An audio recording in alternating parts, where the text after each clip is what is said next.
Hey there, it's Gary Parrish. Welcome back to the CBS Sports Eye on College Basketball Podcast, where we sometimes discuss camel fighting, dodo birds, and leaky black. Matt Norlander is here with me. If you're watching on YouTube, smash the like button like you're Brandon Davies. You have consent, and if you haven't yet subscribed to the CBS Sports College Basketball YouTube channel, also do that while you're here. Okay, let's get into it. Today is the deadline, as I'm sure most of you know, for underclassmen to withdraw from the 2023 NBA draft. So there were a lot of interesting decisions in the past 24 hours. We'll get to the notable ones at some point in this podcast, but the place to start is in West Lafayette because Zach Edey, the reigning CBS Sports National Player of the Year, has announced that he is withdrawing from the draft and returning to Purdue for a fourth season. Deadleg. That means Purdue will remain number 2 in the top 25 and 1 behind only Kansas. Let's start with your thoughts on Zach Edey returning to the Boilermakers. Great news for college basketball because we get the National Player of the Year back for a second consecutive year. Last year was Oscar Tshiebwe. And when we did this kind of pod a year ago when Tshiebwe announced that he was returning, we noted in that one, but as a refresher, we had gone a dozen years where the National Player of the Year, either because the eligibility had expired or they were the National Player of the Year and they wanted to move on along, quite understandably, did not return to college basketball. But now, because of the way that the game is played and having big men whose skill sets are not putting them in a position to be surefire first-round draft picks, with Tshiebwe, who did a year ago, now Edey, we get the most accomplished player in the sport returning to the sport. That's great news for college hoops. There's winners all around here because Purdue has its army of cynics, skeptics, and mockers, and Edey returning is going to cause a lot of people to say, what the hell does this even mean? Okay, you're going to make it to the second round this year? I'm not here for that kind of shade, but it will be shade regardless with that.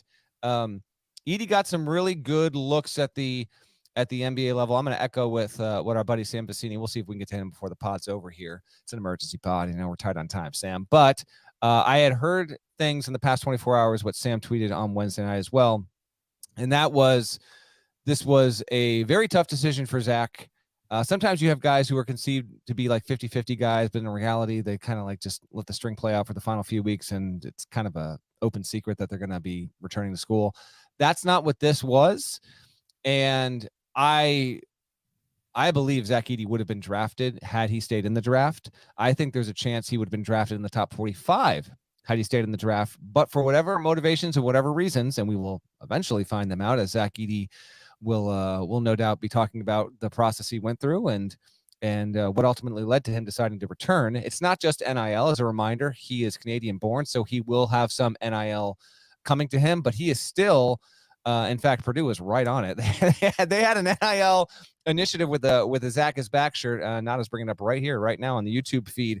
He still has to go through other processes to get his visa to allow him to be able to earn NIL at a higher clip than he does. So I don't think it's just that, but it's big time news. It's not unexpected news, but I do think it was a pretty close call here. He brought it down to just a few hours before the wire. As we do this live, shouts to our everyone who hopped on this emergency pod. We are a little more than 2 hours out before the deadline. There will be a few names that come out afterward. Anything relevant we'll get to on a future show, but we're going to talk about the biggest names from Wednesday. You have Purdue at 2. They're going to stay steady there because you had Edey returning all the way. I will note that just before we fired up this emergency pod, GP, Bart Torvik, the man himself, has Purdue projected number 1. With Edey coming back along with another cast of characters there. And certainly there's a case to be made. It's what I like to see. I think some diversity of thoughts. So Torvik, heading into the season, will not have Kansas or Duke or anyone else in the mix to be number 1. He has the Purdue Boilermakers. And for everyone watching in the chat, our chat poll question, I believe is yes or no, will Purdue make it as far as the Elite Eight next season? Log your vote if you're watching. I'll blindly say yes. They're going to have Edey back, and he's going to try and one-up himself after what was one of the better big man seasons we've seen in the past 10 years. I will say, even though I do not have Purdue number 1, it is way more sensible to have Purdue number 1 than it is to mock Purdue for being number 2, which is what I've been dealing with since version 1.0 of the top 25 and 1.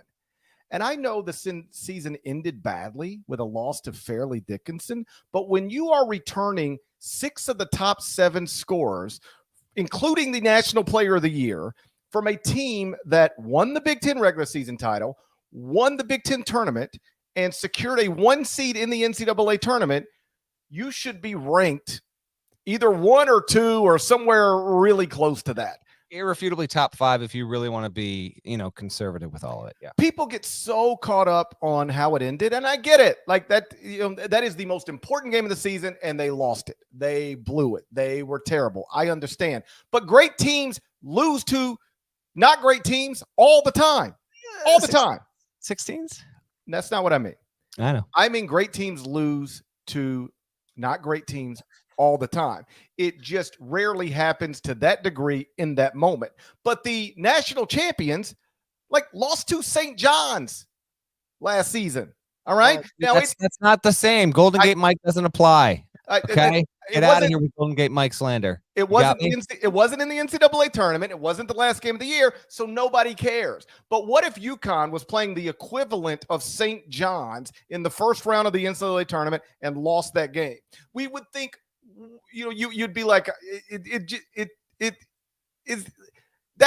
Purdue had a bad game when you cannot afford to have a bad game, period. But that doesn't mean Purdue wasn't very good last season. Every metric you look at, every way you chop it up, Purdue was one of the best teams in the country last season that just had a terrible game when you could not afford to have a terrible game. It was in the process of updating the top 25 and 1 before we started this podcast. I'll finish later tonight. But one of the points I make is that Purdue now has a chance. Purdue is now the undeniable favorite to win the Big Ten. And there's going to be some Sparty fans who are going to want to box you on that one. I'm not there, but they also got good news today, and MSU will have its sights on winning the Big Ten. It's fine. MSU can have its sights on whatever it wants. I'm just saying, heading into the season, the reigning Big Ten champs that won the league by 3 games, returning 6 of their top 7, has to be the favorite. I gotcha. We'll play the season, and whatever happens will happen. But the idea that anybody would be favored in the Big Ten over Purdue is nonsensical. All right. Purdue. On that note, hold on. The chat brings up. We can't let this go on any longer. Credit to Tom Izzo. He had it first. Zach Edey coming back. He reported it first weeks ago. You're going to listen. If you're a diehard for college hoops, you're going to read a lot of stuff. You're going to listen to a lot of stuff. But there's a lot of phonies out there. And this is the only place you will find proper crediting in the reporting realm. Michigan State coach Tom Izzo had it first weeks ago. Zach Edey would be returning to Purdue. Tom, great scoop. We look forward to your next one. Purdue will be the favorite in the Big Ten and have a chance to do what Virginia did a few years back, which is bounce back from a rare loss to a 16 seed in the NCAA tournament and compete for the national championship. I'm not predicting Purdue's going to do what Virginia did. I'm just saying it is very much in the cards, and anybody suggesting otherwise is a dum-dum. Also dum-dums, the people who act like because Zach Edey isn't an ideal NBA prospect, that he's somehow not as awesome at the collegiate level as he clearly was. I got this tweet. I tweeted Zach Edey's withdrawing from the draft and returning to Purdue. Simple, all factual, no commentary. Here's one of the responses. I would be curious what Edey is if the Big Ten called 3 seconds on him, since he spends 10 seconds in the lane every time he touches the ball. The Big Ten Zebras protect him. It's not even funny. He isn't that good. First off, I dare you to find me one possession. Somebody might be able to do this. I might be walking into this. You probably are. I might be walking into this. Somebody send me video of Zach Edey standing in the lane for 10 seconds. I was wrong. I might be walking into it, but I'll put you to the test. If you got a Synergy subscription, get to work. I just listen. He is an awesome college basketball player who is a less than ideal NBA prospect. I agree with you. I think he would have been picked, and I'll let Zach speak for himself unless he asked me to speak for him. I'll let Zach speak for himself when the topic comes up of why exactly did you turn down the likelihood of being a second-round pick to return to Purdue. My guess, perhaps I'm projecting a little bit, but my guess would be name, image, and likeness. He's going to make some money, real money. And also some combination of not wanting your career to end like that, where they lost to a 16 seed, and just balancing quality of life and enjoyment as it pertains to these two possible decisions. Like, do you want to be the 45th pick in the draft? That's where you put the number. It's fine with me. It seems reasonable. You want to be the 45th pick in the draft, sign a 2-year guaranteed deal for real money in the NBA, and then sit on the bench next season. Like, hey, travel around the country and sit on the bench. That's what a 45th pick in the draft does. It sits on the bench. You want to do that, or do you want to play in sold-out arenas every night, including Pinnacle Bank? Just posting up for 10 seconds in the lane. Posting up for 10 seconds in the lane. Being the best player on your team, the best player in college basketball, and trying to not undo what was done last March, but change the ending to your Purdue story. Don't be the National Player of the Year who lost to a 16 seed in his final game at the collegiate level. Be a 2-time National Player of the Year who led Purdue to the Final Four for the first time since, I believe the number is 1980. Correct. Yes. To me, again, these players, I will always say this. I didn't believe this when I was young, but as you get older, hopefully you get wiser. And I now 100% subscribe to this. These players can do anything they want. It doesn't matter to me. I'm worried about my kids, not anybody else's. But if you allow me to lay out the options for me, or if it were one of my children, it would be crystal clear what we're going to do. Being the 45th pick in the draft is always going to be there for Zach Edey. All right? He could be the 45th pick in the draft next year or the year after, or the year after, the year after.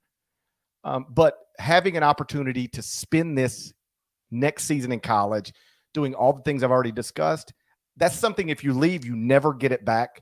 And if I were advising him, he is doing exactly what I would have told him I think he should do. Edey announced his return on Twitter with a tweet that said "run it back," and then the recycle emoji and the Wolf of Wall Street gif. I mean, it's solid. How are we feeling about that gif usage in 2023? Has it reached its saturation point? I think it's pretty well known. It's Leonardo DiCaprio. That's fine with me. I mean, as a 46-year-old man, I don't think I'm in any position to be ranking gifs or anything else. The best announcement that a player was coming back happened earlier this week. We'll get to that later in the show. But nice and efficient for Edey. Last season, he averaged 22.3 points, 12.9 rebounds, 2.1 blocks, and became the first player in college in at least 20 years to average 22 points, 12 rebounds, 2 blocks a game.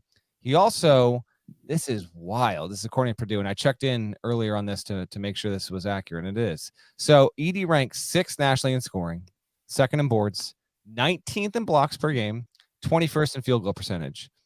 He's only one of 5 players in the last 30 years to rank in the top 25 in those statistical categories, and he's the only one in 20 years to do it. Trivia time? Okay, let's go.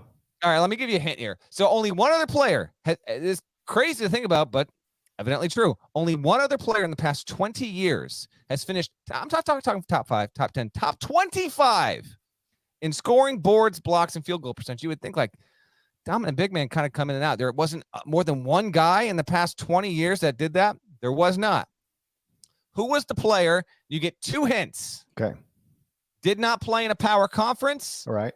And had his 15 minutes of fame because he was on a team that made the tournament and they made a little bit of noise. And this would have been anywhere between 5 and 15 years ago to give you a window. Okay. It's a lot to process. A lot to process. So you can get it in 3 guesses. Non-big, 6 big. Got some good run, some good pub for what he helped do. Was a good player too. Was a genuinely good college player. This sounds like Omar Samham. It is bingo, bango. Did I get that? dinner. Holy shit! How did I know? Look at him. Look How at did him. I know that? Oh, you're so happy. You're so excited. The hints might have been too good. Omar Samhan is that dude. He is the only player in the past 20 years other than Edey to finish top 25 in scoring, boards, block shots, and field goal percentage in the same season, joining the likes of such legends as Central Michigan's Chris Kaman in 03, Michael Olowokandi, the Candyman, #1 pick in 98, and then Tennessee State's Carlos Rogers did it in 94. Who did not know that? He's coming off a huge year. We'll tie it up on this before we move on to the Kentucky stuff.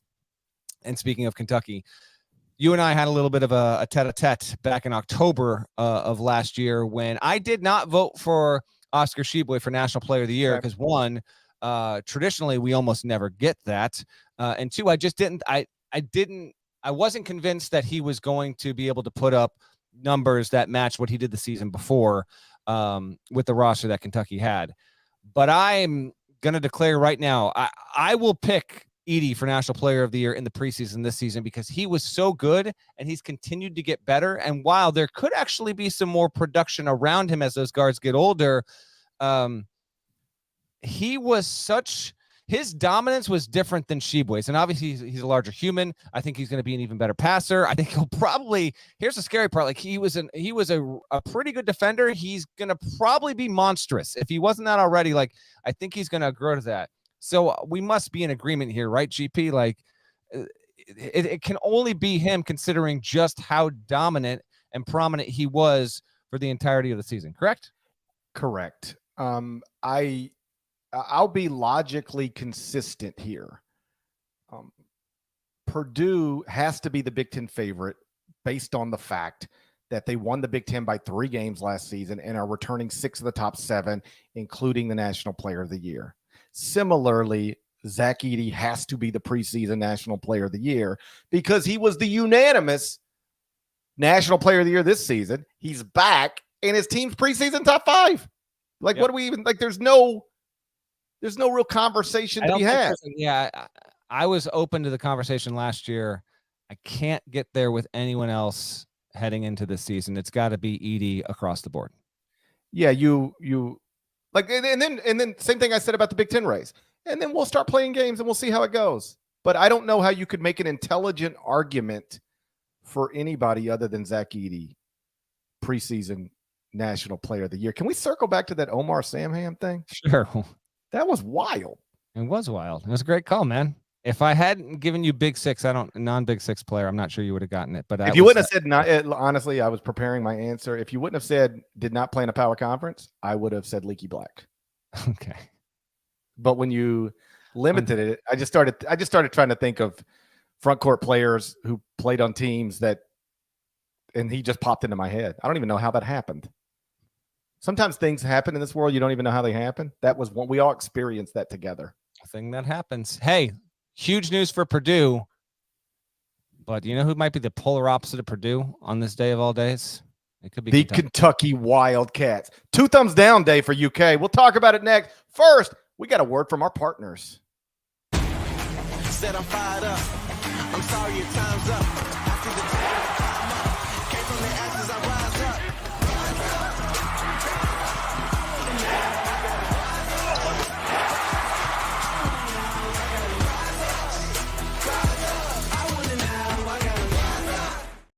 So like Deadleg said, it was a great day for Purdue, not so great day for Kentucky. Oscar Tshiebwe, the former National Player of the Year, announced he's remaining in the NBA draft, even though it is possible, if not probable, that he'll not be selected. Chris Livingston also announced he'll remain in the NBA draft, even though it's possible, if not probable, he will not be selected. And Antonio Reeves did withdraw from the NBA draft, but isn't sure if he's going to stay at Kentucky. Is John Calipari in trouble, dead leg, or relax? He's still got the #1 recruiting class in the country. They'll be fine. He does have the #1 recruiting class, but they got to get Reeves back, right? And then the question becomes who they get in the portal. How many players does Kentucky have on its roster? Is it 8? I haven't looked. I haven't on the roster right now. I have not looked. I have not confirmed this, but I saw somebody tweet current in this moment right now. Yeah. Kentucky has 7 scholarship players. Man, oh man, that's jeez. Now they do have, listen, they've got the number 1 class coming in. Wagner should be tremendous. Dillingham has awesome appeal to him. Aaron Bradshaw's another name to know there. But Reeves, you got to figure he's going to be back in the fold probably. And then who are they going to get in the portal? But no, hey, listen, no getting around it, man. Like the Tshiebwe stuff isn't a surprise, but in losing him and losing Livingston and it all happening at once, and then Reeves is undetermined about what's going to happen there. Yeah, I mean, I'll just tell you this, like they lose Reeves and they're going to get someone in the portal. Look, at least 2 players in the portal. They need more than that. But like, if those are top 45 level players, but not like, not top 20, top 30, I'm not convinced I would put Kentucky in the preseason rankings. If there's that many freshmen, I don't know if you can justify that. They've got a lot of talent, but it's young talent. SEC is going to be pretty good. Conversely, Tennessee feels like it has 17 players on the roster right now. So I very bad day for Kentucky in the moment. Calipari has been known to rally in major ways. We'll see if he can do it, but this is not how that staff thought this situation would be playing out as recently as a few weeks ago. I don't doubt that John will get stuff done in the transfer portal, but I don't assume that as it pertains to the current version of the top 25 and 1, which we'll update later tonight. So I'm just basing it on what you've got committed right now. I dropped him to 24, not completely out, but like, I know the freshmen are awesome, but I think we're past the point where you go win with like your 4 best players being freshmen.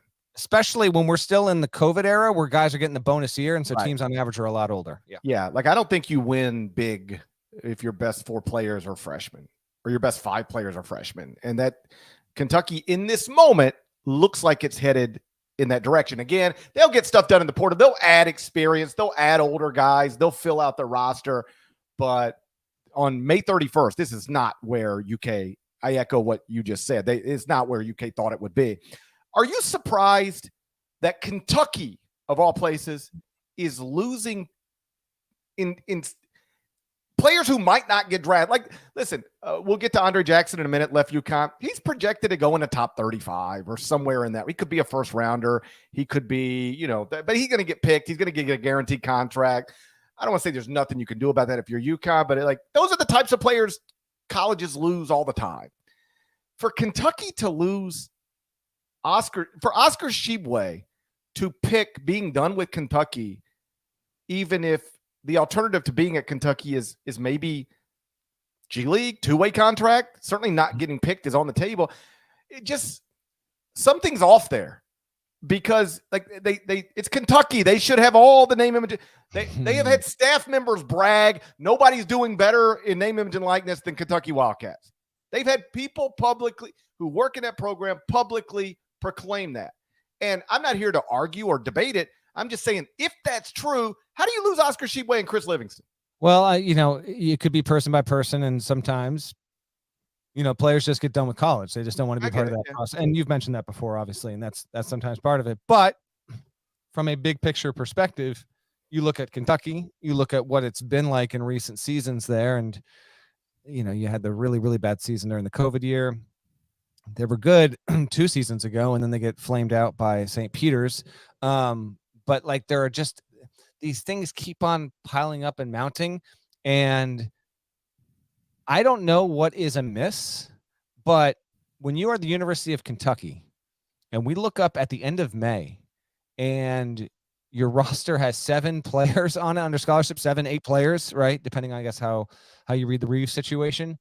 Yeah, that's fairly urgent. Now, maybe this class is going to be phenomenal. And as a freshman unit, they are going to just be gangbusters and turn into among the most entertaining and successful groups in the country. That would sure be a hell of a story, and would love to document it and talk about it. We'll see. But if you're a Kentucky fan, I'm just going to project here. I have to believe that essentially for the past, since the St. Peter's loss, and really even before that, but for recent history purposes, you've just been living with a level of consternation and unease that should not be attached to your program, because you are one of the 3 biggest programs in the sport. And you look around and like North Carolina had a disastrous season. It's not in this situation right now. Okay. Kansas is nowhere near this situation right now. Duke had to handle a major coaching change where if it had even like slipped and bumbled backward out of a window and found itself in this situation, it would be odd, but you could kind of say, well, there's been a lot of change there. Maybe semi-understandable. It's nowhere close to that right now with Duke. If you want to extend the blue blood conversation, UCLA is a little bit tight at the moment, but it did get a Dembona back, a very big addition, and someone who was, testing in through the process there as well. Even the likes of UConn bringing players back, again, blue bloods. Villanova, which we'll get to in a few here, had a tremendous week. It is odd. And, I noticed the chat, someone brought up Arthur Kaluma. Certainly, like Kentucky getting Arthur Kaluma, if that even happens. I don't know if that's going to happen. What I do know is Kentucky is massively appealing, and it has minutes to give, and Kaluma will be among the most tempting and accomplished players in the portal now.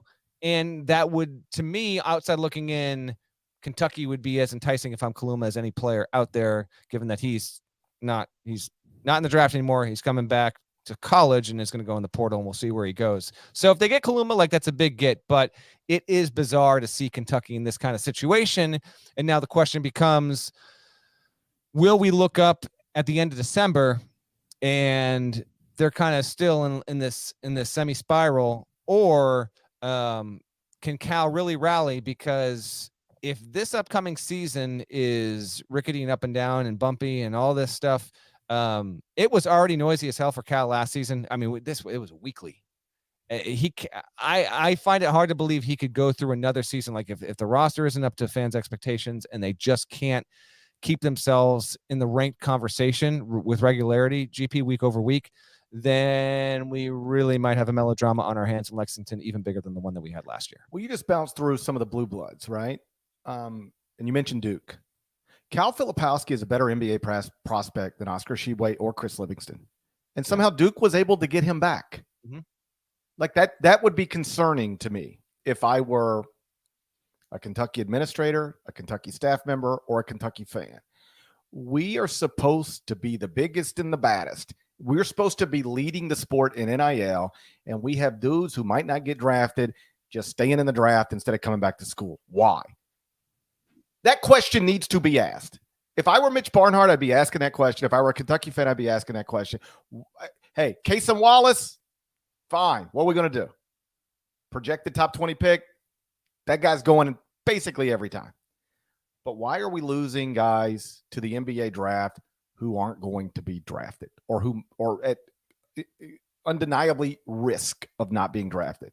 That's a question that should be asked. I don't know the answer to it, but I know that it's happening.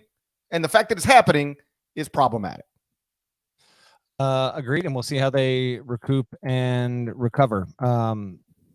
Elsewhere, UConn, Andre Jackson opts out. GP. I got to hit it. I tried to tell you. I was wrong. I tried. Did I not try and tell you? Was it the night of the title game or was it the pod after that? It was very early on. I'll give you credit. You said, Andre, what I said is, I had everybody coming back except Jordan Hawkins. Right. And I said at least one of Sanogo or Jackson would be gone. Turns out both of them were gone, which means, in my estimation, the 3 best and most important players on UConn's championship winning team have gone. Hawkins was always gone. Go ahead. Yeah. I was going to ask you, because I actually have this in some notes that I made at the last minute. It is technically now UConn's losing 3 of the top 6 scorers. Okay. But it's probably 3 of the top 3 players or 3 of the top 4 players, because Andre didn't score, but he's very important to everything they do. Without a doubt. As I had in my newser for CBSSports.com, he was a scouting report menace because he did so many things. a cliche example of all of the intangibles that genuinely make coaching a guy like him for a team like they were all the more fun and more of a headache for opponents there. So UConn lost his 3 best players. Now this is the trade-off. Like, this is actually how it was for a long time. You win the national championship, you're losing at least 3 of your dudes to the NBA. So that is, you take that every single time. And I bet you on some level, Hurley and that staff, even though Sanogo's not a surprise. I guess it became official on Wednesday. That was understood weeks ago. But Jackson really taking it to the end there. Maybe it was a little bit of like, well, maybe he'll change his mind. But there's got to be a lot of pride. And you also sell that in recruiting. Not only to win a championship, look at us. Like, look what we did. Hawkins going to be a lottery pick. Sanogo played himself into being drafted. And Andre Jackson might even be a first-round pick. And he doesn't even have a jump shot yet. So they lose their 3 most important players. Now, Tristan Newton did announce, I think before the crack of dawn on Wednesday, that he was coming back. Not unexpected. You had that baked in. So Newton's back. They get Klingon back. Klingon could be, we'll see. I'm not going to declare this to be the case on the pod. All right. By no means. There's a lot of bigs out there, but Klingon could grow into a top 3 big in the sport next season. We'll see. Now that he's not going to be competing with Sanogo for minutes, we'll see about that. But you do have the reigning national champions losing their 3 most important players. You had UConn. Once upon a time, you had them 1. Then you dropped them down to 2. You haven't updated the top 25 and 1 yet, I don't think. I'm going to say this. With UConn, with where it is now, look forward to covering the team and see what Hurley does with this group. And they've got a lot of interesting promise. They got a good freshman class coming in. I would not have UConn as a top 10 team heading into next season. Do you know where you're going to put them now? I'm just working through it, but okay. I had them at 11. I dropped them to 11. Okay. Yeah. Because you look at the roster now, and I agree that the Klingon Sanogo thing could end up being like it won't end up being like this. Let me start over. Okay. But like, you'll get the point I'm making. 2 years ago, Zach Edey and Trevion Williams had to split minutes. They could not play together. And so they split minutes, and they were both really good, but neither one of them was going to be able to be a statistical monster because they were both playing like a little more than 20 minutes a game or something like that. Now, when you got Trevion Williams out of his way and just said, Zach Edey, you're the guy in the middle and you're going to play as many minutes as you can play, he was a monster. I don't think Klingon's going to be the national player of the year next season, but I do think, and let me also be clear, I would love to have Sanogo back if I were Dan Hurley, right? I'm not saying, oh, this is a blessing in disguise. It's not. You want Sanogo back. But you lose him, and that will free up a lot of stuff for Klingon, and I do think he'll develop into one of the best bigs in the country. Maybe not the best, but I think he'll, if we're ranking best 10 bigs in college basketball in February, I think he's got a chance to be one of those. Oh, for sure. And I think he's got a chance to actually be a lottery pick next season. If anything, it was a bit surprising, but refreshing. Again, great for college hoops that he announced as quick as he did that he would be returning there. And getting him back is going to be humongous for UConn. You lose Jackson. He's a fascinating prospect. Maybe we'll get to him in some sort of capacity on a future episode when we kind of get into some draft prospects there. Because if he had I'd maintain if he had a jump shot that was reliable, he would be a lottery pick because he's a tremendous all-around defender, good playmaker, really good instincts, and top 3 athlete in the draft, in my opinion. So that's a significant but not unexpected ding for UConn. As we do this, GP, oh, by the way, Anton Watson is back at, I was hoping we get at least one in the midst of this emergency podcast. Anton Watson is back for Gonzaga. That's a big one. Malachi Smith is going to stay in the draft. GP, do you have your rankings up in front of you? Did you have Watson baked into your forecast, and where do you have the Zags? I had Watson baked in. I also had Malachi Smith baked in, so now I have to remove him. You love today, don't you? Yeah, it's buddy. So this is as busy of a day as you get in the offseason, to be honest. So yeah, after this, there's gonna be here and there, but this is really like a middle January Tuesday with how much action we have with you. Yeah, it's been busy. So I did a podcast with Dan Dickow last week. He told me Malachi Smith probably wasn't coming back. Perhaps I should have listened to him, considering he's a Gonzaga legend. Actually, Dan, I'll take it from here. Yeah. Cute little theory you got there, but I'll ride with what I got. Thanks. I just didn't want to update without any sort of actual news. according to Dan Dickow, which maybe I should have just according to Dan Dickow, Malachi Smith. I should have just. You need to credit Dan Dickow and Tom Izzo. And Tom Izzo, right? So he knew. It certainly suggested he knew Malachi Smith was not coming back, and if anybody would know, it would be him. He's still close to that program all these years later, and he he's works in college basketball media. He calls games for us at CBS Sports Network. It's tremendous. I love Dan Dickow. So he knew it. I now have to adjust for it.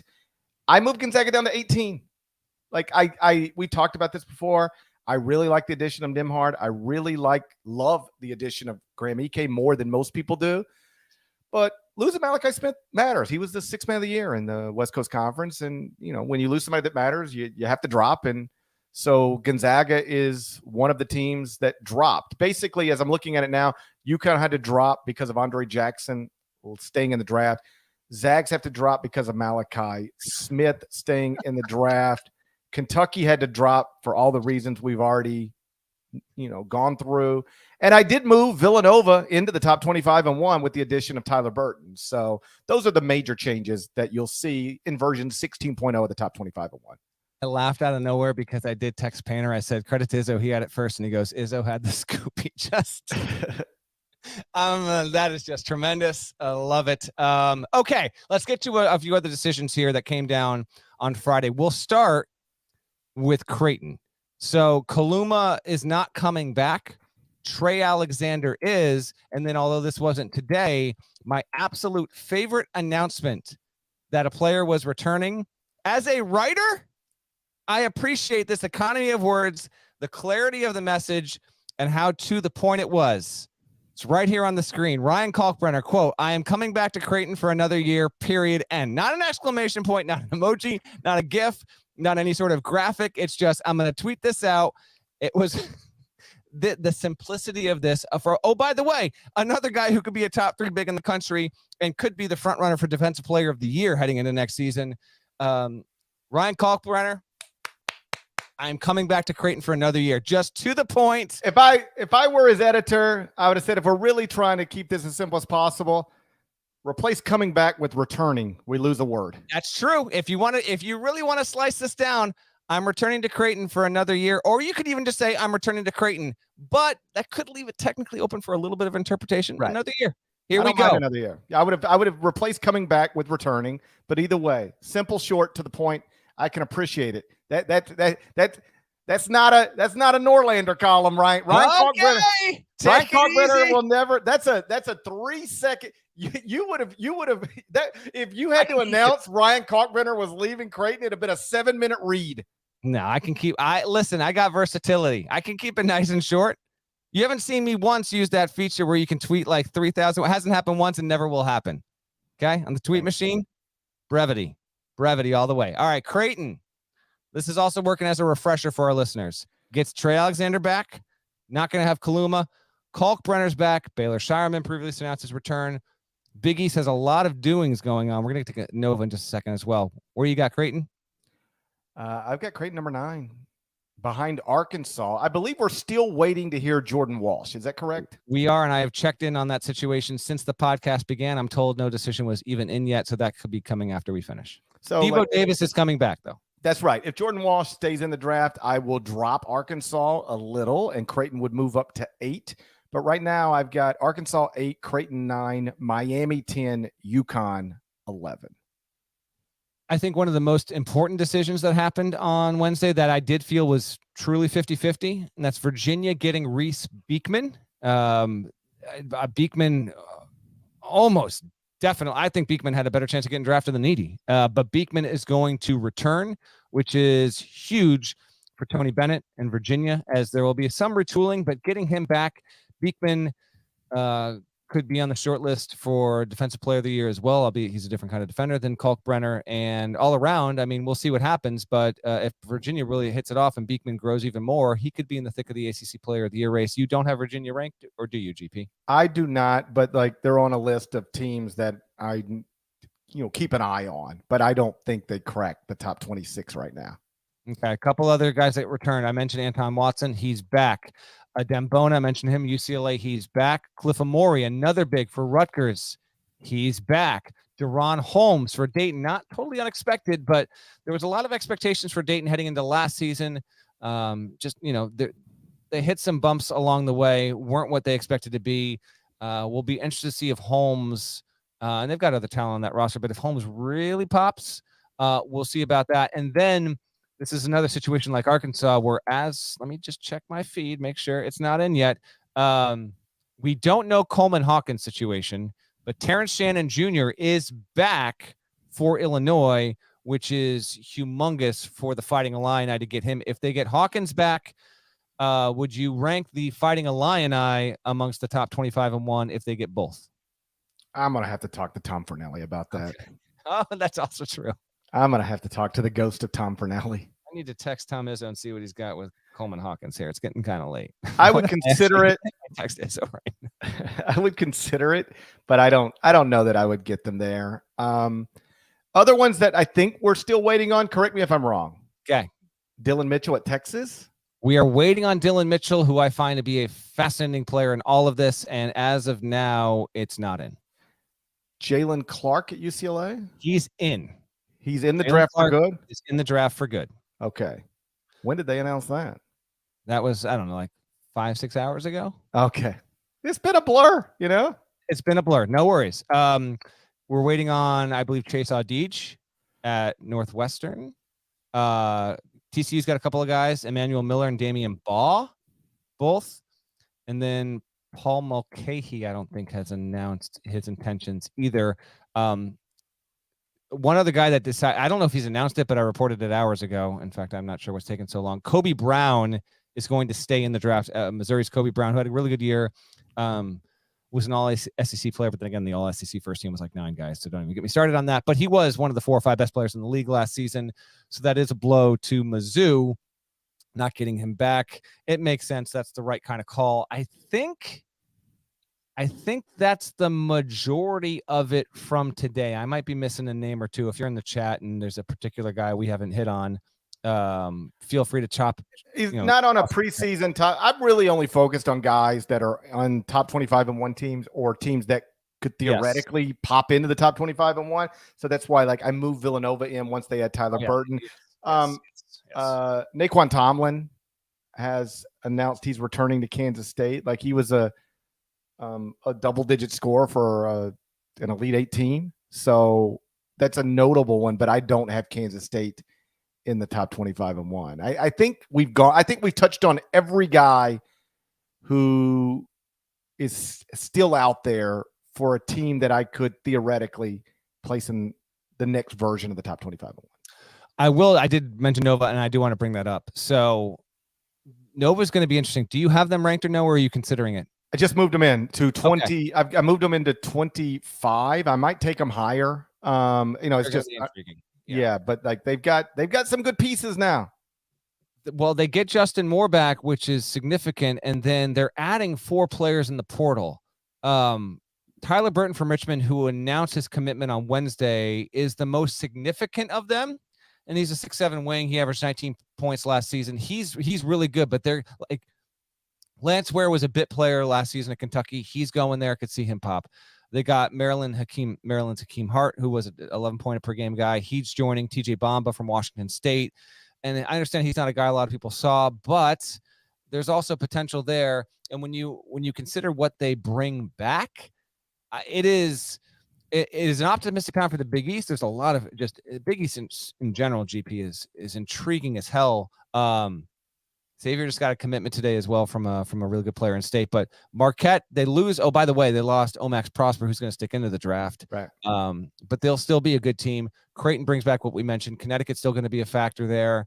And now Nova, and I mentioned, St. John's with what they got with Patino and Georgetown's just interesting. But Nova bringing back Dixon along with Justin Moore, Mark Armstrong, who could be due for a breakout season. I'll be interested to see how Neptune does in year 2 in a number of ways, like how he's going to spread those minutes out. But I think it's a real debate whether or not Nova should be ranked heading into next season. I wouldn't fault you if you did it. They were 17-17 last season, and they really found their stride down the stretch for certainly in the final month of the season, GP.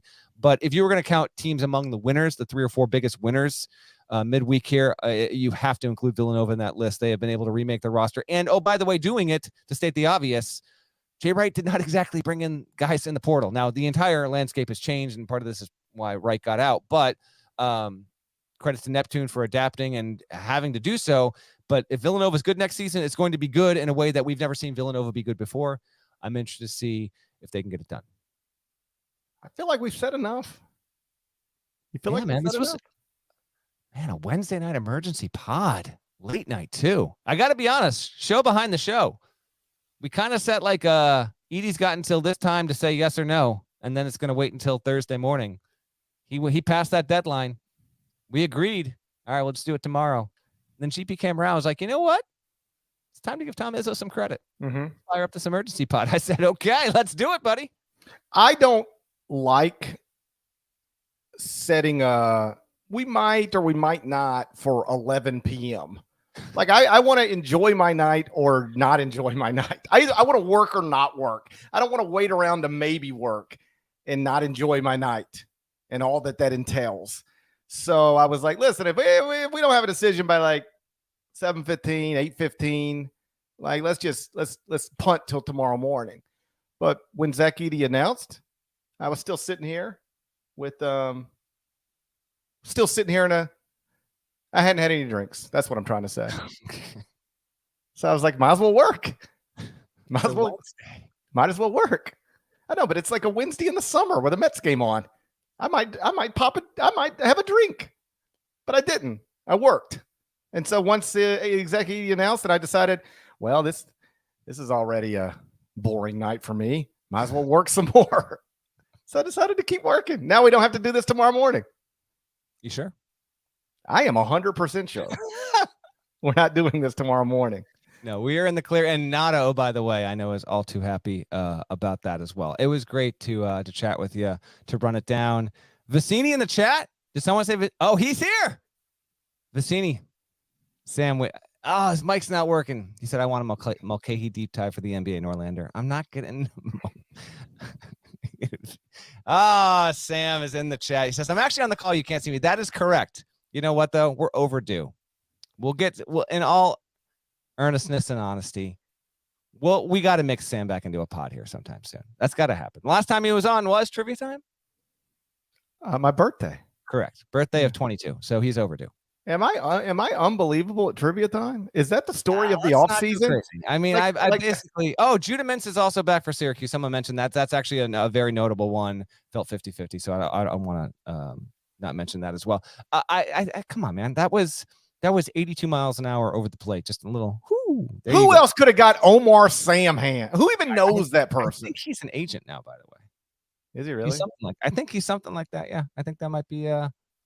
I think that might be the case. May is done. Mm-hmm. June is here.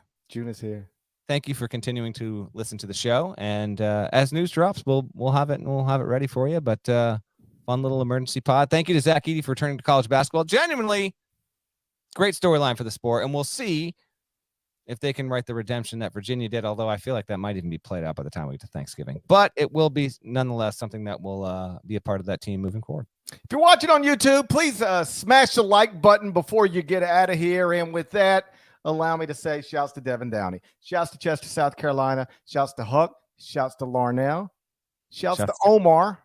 Oh, I was going to say shouts to Tom Izzo again. So. And Tom Izzo, of course. Who you're picking to finish 5th in the Big Ten. No. Second. I do have, let me see where I've got Michigan State. I got Michigan State 5th. Did that mean, FAU is also getting its guys back, but that's not a surprise. We told you about that a few shows ago. Did you bump FAU down? No. I've got Kansas 1, Purdue 2, Duke 3, Florida Atlantic 4. I'm in on the Owls. I love the Owls. Wow. 4th. We're going to save that for in the preseason. The top 5 right now: Kansas, Purdue, Duke, Florida Atlantic, and Michigan State. If Spartan fans take issue with that, take it up with Tom Izzo. That's exactly right. If you're not subscribed, please go subscribe anywhere you subscribe to podcasts, including Apple Podcasts and Spotify. Over at Apple, leave a nice review. 5 stars, rate it, review it. There's more of us than there are of them. Hey, real quick. Mm-hmm. We're going to get off. Yeah. grade, and this, but I'm just wanting GP's grade. We're not going to Okay. get too many details. Succession finale happened. Grade the finale. A. I give it like an A-.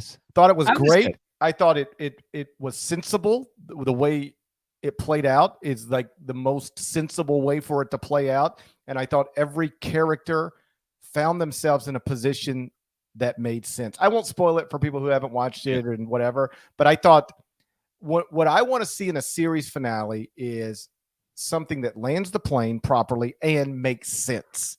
I don't want to ever say that's not really the way that would have gone down. And I think the way it went down is exactly the way it could have gone. It probably would have gone down in real life. The thing I liked most about the show, and I did enjoy the finale a lot. I didn't think it knocked it out of the park, but a stand-up triple for me, is that when I watched it, both in real time and as I reflected after, it did not feel out of step or rhythm with the actual show. It felt like the next episode, which just so happened to be the finale, was a natural progression as to what it should be, and it wasn't gummed up or just presented in a way that just felt so distant from the rest of it. And sometimes finales can really suffer under that, be it the weight of expectations or whatever. But I thought it was pretty good. I won't spoil anything either. One or two small things, but not going to complain. I thought it was a solid show. I don't put it on my like top 5 shows of all time because a lot of people do, and it was really good. And I thought it was just tremendously written, and some of the actors there were just unbelievable. But it was a good show, and now we're in the midst of a writer's strike, so I'm gonna need some. I actually listened to the official Succession podcast as well, and they bring on the actors who play the characters. You know, like this time it's the guy who plays Tom, and this time it's the guy who plays Kendall, and this time it's the woman who plays Shiv. And almost every episode, like the person hosting it is asking all these questions. So what were you thinking here? And what did you do there? And what was this? And they almost, at some point, they always say, that was just the writing. It was just written that way. Like I just had to perform it was on the page as I performed it. They all go out of their way to say, yeah, Jeremy Strong's great. Brian Cox is great. Kieran Culkin is great. Sarah Snook is great. But what really made the show great is the writing. It was a brilliantly written show. Coleman Hawkins, back at Illinois. You got to call Tom Fornelli. Choo choo! Don't let me get on that Illinois train again, because I might. Trouble, right? Actually, because I might. You listen carefully. The tracks, because I'm shaking right now. Because I'm shaking right now. Coleman Hawkins. Back at Illinois. I'm glad we extended this episode by 4 minutes so we get one more bit of news before we're on the way out. That is huge. I don't know if GP will put them there. I'm telling you right now, when I got to do my master ranking, longer than a 7-minute read, come October, Illinois will be somewhere in the top 25. I'll take a look at it. I'll text whoever's Tom Fornelli's next of kin. I'll see what they think, and then we'll go from there. All right, we're done here. We'll talk to you again sometime soon. Till then,